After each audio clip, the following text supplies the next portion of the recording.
Welcome to Sweet Life Beat Life. We hope this video helps. In this video, I will explain how to make delicious rice crackers. To begin, gather your simple ingredients like fine rice flour, water, and a touch of tapioca starch for binding. Ensure your workspace is clean and ready for mixing. Having everything prepped makes the process smooth and enjoyable, setting you up for success right from the start.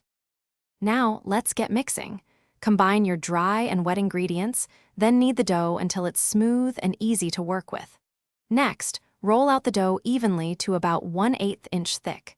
Use a cookie cutter or knife to create your preferred cracker shapes. This step is where your creativity can really shine.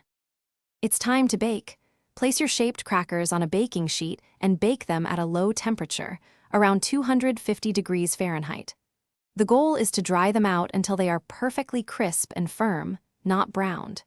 Keep a close eye on them to prevent overbaking, ensuring a light and airy texture. Once your crackers are cool, it's time to add some flavor.